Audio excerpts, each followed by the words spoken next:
If you study history long enough, you might remember one of the most well-known and popular historical icon, the former British Prime Minister Winston Churchill. If I remember correctly, the Winston Churchill used to say, America always knows how to make the best decision after exhausting all the possibilities. You might laugh at the end of the quote or by listening to such saying. But today, we have to say, this is not a laughing matter. America today is standing at the crossroads, and clearly, a couple days ago, this country just celebrated the 250th anniversary of independence. Think about this way. Since July the 4th, 1776, more than 200 years later, the success and the progress that this nation has made, it's almost unbelievable.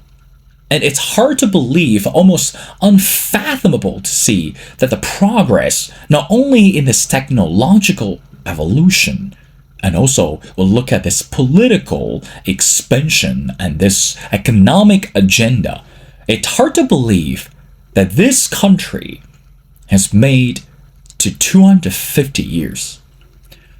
Of course, on that day, we're seeing the fireworks and also experience the political messages and encouragement from the sitting US President Donald J. Trump.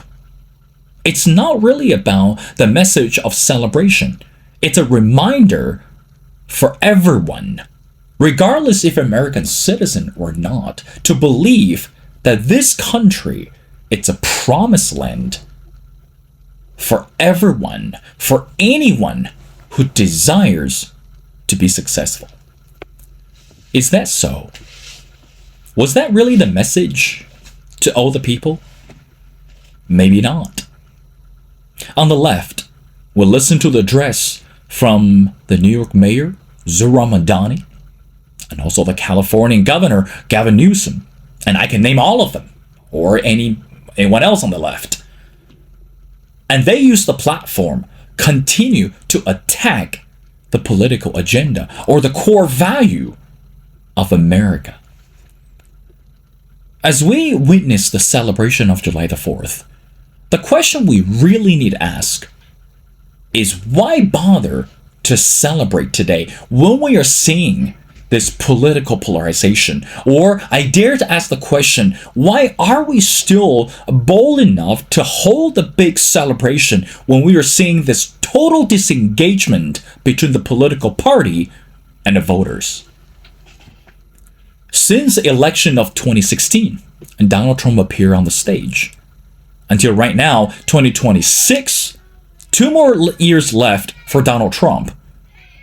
How much can we believe that today this political instability and this economic uncertainty will continue to be the centers of American voters? Again, not only about American voters, what about the citizens around the world?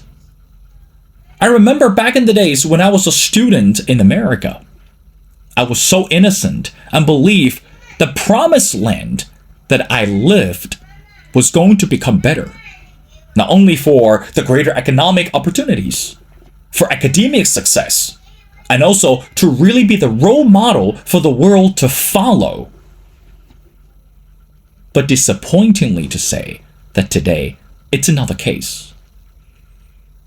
My job is not to criticize this country.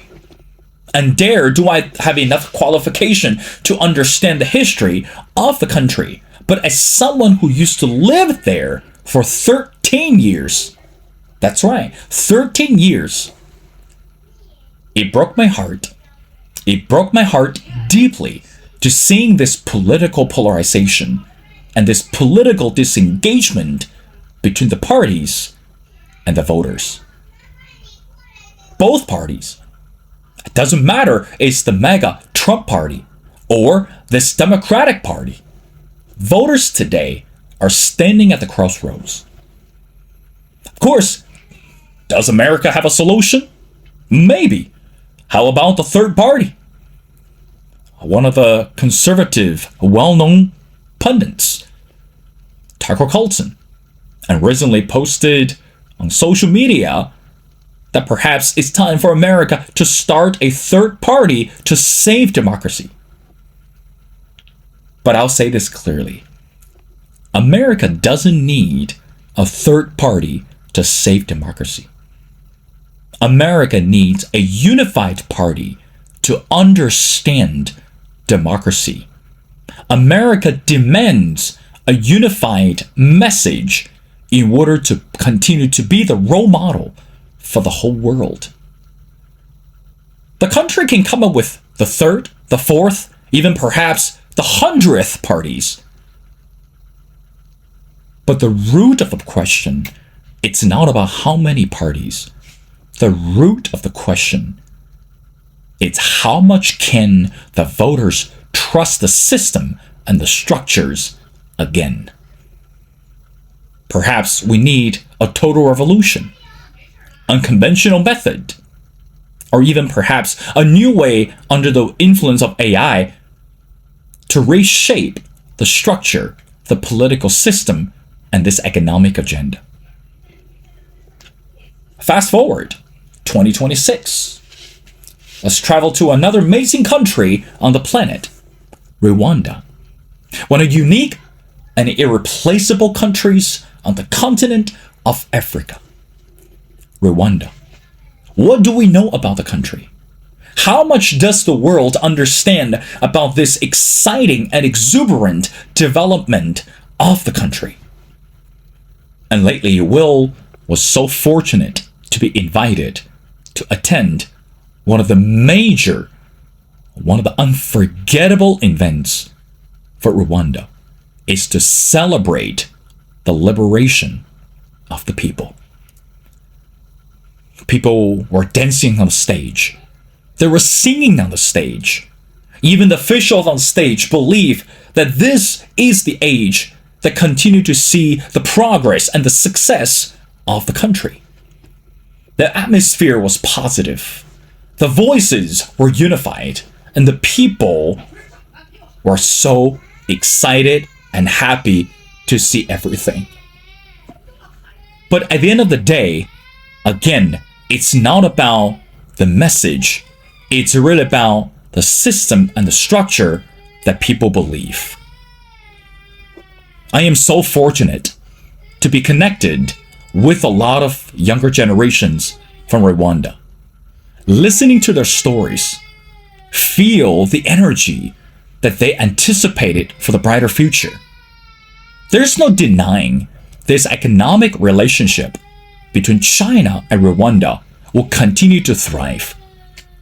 Over the years, that China has dedicated itself continue to build and strengthen the relationships with countries across the African continent. Not only about Rwanda, but also we're looking at Zimbabwe, Tanzania, so many more. Simply speaking, is this partnership is trustworthy. This partnership is reliable. And this accountability between China and the continent is unerasable. Again, why are we seeing two different pictures? We also use the same word celebration. One, it's in the midst of the celebration, we see the wider division. On the other one, it's the celebration and the unification. It's about the structure. It's about the total revolution. So that's why I say America today doesn't need a third party, doesn't need a fourth party to understand and protect democracy. America needs a partner to hold hands, to remind itself how to make the best decision without exhausting all the possibilities. Again, this is Will from The Missing Piece. Thank you so much for following our show. And please continue to follow our channel. And if you haven't, and please subscribe to our channels. And we promise to bring you the best of the best stories and interviews around the world. Thank you, and see you next time.